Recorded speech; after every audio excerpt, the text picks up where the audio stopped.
आणि आता एक आजची सर्वात मोठी बातमी. मंडळी, मुंबई आंतरराष्ट्रीय विमानतळ ते नवी मुंबई आंतरराष्ट्रीय विमानतळ या 35 किलोमीटर अंतराच्या मेट्रो 8 मार्गाच्या प्रकल्पाला राज्य मंत्रिमंडळाच्या बैठकीत आज मंजुरी देण्यात आली. हा प्रकल्प येत्या 5 वर्षात पूर्ण होईल असा अंदाज आहे, पण तो 3.5 वर्षातच पूर्ण करण्याचा इरादा मुख्यमंत्री देवेंद्र फडणवीस यांनी बोलून दाखवला.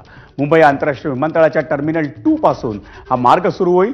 हा मार्ग पहिल्या 9 किलोमीटर अंतरापर्यंत म्हणजे घाटकोपर पूर्वपर्यंत भुयारी असेल, तर घाटकोपर पश्चिम पासून नवी मुंबई विमानतळापर्यंत हा मार्ग उन्नत असेल. विशेष म्हणजे हा मार्ग कुर्ला आणि लोकमान्य टिळक टर्मिनसलाही जोडण्यात येणार आहे. या महत्त्वाकांक्षी प्रकल्पाचं अंदाजपत्रक हे साधारण 18,000 कोटींचं असेल.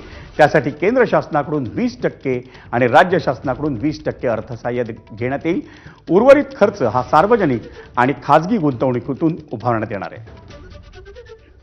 छत्रपती शिवाजी महाराज एअरपोर्ट मुंबई ते नवी मुंबई विमानतळ या दरम्यान 35 किलोमीटरच्या मेट्रोला मान्यता दिलेली आहे. या 35 किलोमीटरमध्ये 9 किलोमीटर मेट्रो अंडरग्राऊंड असेल. 3 वेगवेगळ्या मेट्रो मार्गांची इंटरसेक्शन याचं होईल.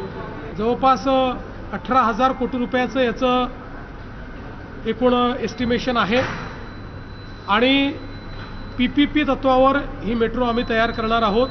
20% VGF केंद्र सरकारचा आणि 20% VGF हा महाराष्ट्र सरकारचा असेल. ही मेट्रो 5 वर्षात पूर्ण व्हावी अशा प्रकारचा आराखडा तयार करण्यात आला आहे. पण मी त्याच्यामध्ये असे निर्देश दिले आहेत की 3.5 वर्षात ती पूर्ण झाली पाहिजे, अशा दृष्टीनं त्याचं पूर्ण प्लॅनिंग करावं.